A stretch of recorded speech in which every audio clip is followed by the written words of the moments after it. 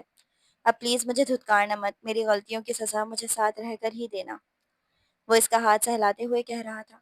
مناہل خاموشی سے اسے دیکھ رہی تھی۔ اور فجر؟ اس کا باب ہماری زندگی سے ختم ہوا، وہ سنجیدگی سے بولا تو مناہل اسے دیکھے تھے، جیسے یقین کرنا چاہ رہی ہو، جیسے سمجھنے سے قاصر ہو کہ یقین کرے بھی یا نہیں۔ پتہ نہیں کیوں جہانگیر، مگر اس روز جب آپ مجھے چھوڑ کر گئے تھے تو مجھے لگا اب آپ کی واپسی خوشی نہیں دے گی۔ پتہ نہیں محبت کے جذبات اتنے سر کیوں چڑھ گئے تھے کہ میں بھول گئی میں وکٹم ہوں اور مجھے اپنا حق چاہیے تھا، خاندان میں، اپنے باپ کے خاندان میں۔ سچ کہوں تو میں آپ کے قریب بھی اسی لیے آئی تھی، لیکن میں بھٹک گئی، لیکن میری آنکھیں کھل گئی ہیں۔ آپ کو محبت کا احساس ہوا ہوگا، مگر مجھے میری اصلیت کا احساس ہوا ہے۔ میں وہ غلطی نہیں کرنا چاہتی جو میری ماں نے کی تھی، شاہزیب خان کی رکھیل بن کر۔ جہانگیر یک دم جھٹکے سے گردن اٹھائے اسے دیکھنے لگا۔ وہ کیا کہہ رہی تھی؟ اسے کچھ سمجھ نہ آیا، لیکن زیادہ دیر تک نہیں۔ ماں کی شدید مخالفت، باپ کے وہ الفاظ اور مرحوم چچا کا مناہل کی حد سے زیادہ فکر کرنا۔ میں نہیں چاہتی میرا بچہ دوسرا مناہل بنے، گو کہ میرا بچہ ناجائز نہیں، لیکن ہے تو اسی خاندان کا جس نے مجھے دھتکارا تھا، میرا حق چھین کر مجھے ہر چیز سے محروم کر دیا گیا تھا، اور پھر جیت کے اتنے قریب آ کر میں نے کیا کیا؟ آپ کو لگتا ہے الگ رہنے سے ہم آپ کی ماں کے شیطانی منصوبوں سے بچ پائیں گے؟ آپ کی ماں ہے، آپ کو ان کے سامنے کھڑے ہونے کا نہیں کہوں گی، مگر مجھے طلاق چاہیے تاکہ میں اپنے اصل مقصد کے حصول کی طرف لوٹوں۔ بچے کا سن کر آپ کو محبت ہو گئی، اس سے پہلے میری 2 ٹکے کی اہمیت نہیں تھی؟ ایسا نہیں ہے مناہل، تم مجھے غلط سمجھ رہی ہو، میں میں تمہیں طلاق نہیں دے سکتا۔ وہ ایک دم بے چین ہوا تھا، اس کی آنکھوں میں تکلیف اتری۔ آپ کو دینی ہوگی، تم جو کہو گی میں وہ کروں گا، لیکن پلیز یہ بات آئندہ مت کہنا، میرے لیے تم سے بچھڑنے کا تصور ہی روح فرسا ہے۔ مناہل، میں تمہارے بغیر نہیں رہ پاؤں گا، وہ اس کا ہاتھ پکڑتے کہہ رہا تھا، مگر مناہل نے ہاتھ چھڑا لیا۔ مجھے میرے ساتھ ہوئی ہر زیادتی کا بدلہ چاہیے، چاہے وہ فجر نے کی ہو، آپ کی ماں نے، یا آپ نے۔ جو چاہو سزا دو مجھے، مگر مجھے چھوڑ کر مت جا۔ میں سب کچھ کروں گا فجر کو تمہارے قدموں میں گر کر معافی پر مجبور کر دوں گا۔ میں خود تم سے معافی مانگتا ہوں، پلیز مجھے ایک موقع دو۔ وہ نم آنکھیں لیے اس کی منتیں کر رہا تھا، مگر وہ ہاتھ چھڑاتی رخ پھیر گئی۔ اس کا فیصلہ میں ابھی نہیں کر سکتی، سنجیدگی سے کہتے اس نے کروٹ بدلتے اپنی آنکھیں بازوؤں سے چھپائیں۔ وہ تو بہت آسان زندگی کی طرف جا رہا تھا، اس نے سوچا ہی نہیں کہ مناہل کو کتنی تکلیف پہنچی ہوگی، اس کے جذبات، عزت نفس کس قدر مجروح ہوئے ہوں گے، لیکن اب وہ اسے واپس پانے کے لیے مشکل زندگی چننے کے لیے بھی تیار تھا، ہر ایک سے لڑنے کے لیے تیار تھا، کیونکہ وہ مناہل کو کھونا نہیں چاہتا تھا۔ جہانگیر خان نے اگلے ہی دن نیازی ہاؤس سے زرینہ خاتون کو نکلوا لیا اور انہیں مناہل کے پاس لے آیا۔ مناہل کا رویہ اس کے ساتھ بالکل سرد تھا، وہ چاہ کر بھی خود کو اس کے لیے نرم نہیں کر پا رہی تھی، نہ اس کا دل چاہتا کہ وہ جہانگیر سے بات کرے۔ وہ مسلسل اس کے سامنے تھا، اس کا ہر طرح خیال رکھتا، مگر وہ چپ سی ہو گئی تھی، دیکھتی بھی نہ تھی اس کی طرف۔ اس نے زرینہ خاتون سے جائیداد کے ان کاغذات کا مطالبہ کیا جو شاہزیب خان دے گئے تھے، وہ جانتا تھا کہیں نہ کہیں وہ محفوظ ہوں گے۔ زرینہ خاتون جتنی بھی سیدھی اور معصوم کیوں نہ ہو، ایسی غلطی کبھی نہیں کر سکتی تھی کہ انہیں ضائع کر دیں۔ آپ نے مجھے وہ کاغذات نہیں دیے، اسے دے دیے، اس پر یقین کیوں کیا؟ وہ ماں سے خفا تھی، کیونکہ وہ تمہارے باپ کی طرح بزدل نہیں۔ اس نے جس طرح وہاں تمہارے لیے ہنگامے کھڑے کیے میری آنکھوں نے دیکھا ہے۔ باپ سے پٹ گیا، ماں سے لڑ گیا، مگر پیچھے نہیں ہٹا۔ اس لیے مجھے بھروسہ ہے کہ وہ تمہارے لیے لڑ سکتا ہے، کچھ بھی کر سکتا ہے۔ اس کا دل نرم پڑا، مگر اگلے ہی پل وہ لمحے یاد آئے تو چہرے پر پھر سنجیدگی چھا گئی۔ شاہزیب چاچو اپنی جائیداد کا بڑا حصہ مناہل کے نام کر گئے ہیں۔ اگر آپ یہ بات جانتی ہیں تو بغیر کسی اختلاف اور لڑائی کے یہ معاملہ حل کرتے ہیں مام۔ وہ سنجیدگی سے کہتا ماں کو دیکھ رہا تھا، مگر وہ بے نیاز بیٹھی تھی۔ جانتے ہو تمہارے باپ سے کہہ کر تمہیں آگ کروا رہی ہوں، اور آپ جانتی ہیں میرے پاس اس کے علاوہ اور کیا ہے؟ ڈاکٹر نائلہ جعفری یاد ہے آپ کو؟ وہ ایک دم تلخی سے بولا تو گھونٹ گھونٹ چائے پیتی جانشینہ بیگم کو اچھو لگ گیا۔ ڈیڈ کی بیوی تھی نا وہ بھی، آپ نے ہی انہیں قتل کروایا۔ کیا بکواس کر رہے ہو؟ اسے ہارٹ اٹیک ہوا تھا۔ میرے پاس ثبوت ہے موم کہ آپ نے انہیں زہر کے ذریعہ قتل کروایا تھا۔ فکر مت کریں، پولیس کے یا عدالت کے پاس نہیں جاؤں گا، صرف ڈیڈ کو وہ تصویریں بھیجوں گا۔ مجھے ہمیشہ لگتا تھا کہ وہ زہر ڈیڈ کا ہے اور وہ انہوں نے ہی نائلہ کو دیا تھا، مگر اب مجھے احساس ہو رہا ہے ڈیڈ تو کبھی اس کھیل میں تھے ہی نہیں۔ چالیں تو آپ کی تھیں، وہ روبن گھوش جو آپ کو کسی جادوگر کے پاس لے کر جاتا تھا۔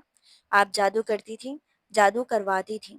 میں نے ساری تحقیق کروا لی ہے اور میں بھول جاؤں گا کہ آپ میری ماں ہیں۔ وہ سارے ثبوت لا کر مجھے دے دو جہانگیر۔ اگر تم میرے بیٹے نہ ہوتے تو اس وقت قبر کی زینت بن چکے ہوتے۔ پھر تو مجھے اللہ کا شکر گزار ہونا چاہیے کہ میں آپ کا بیٹا ہوں۔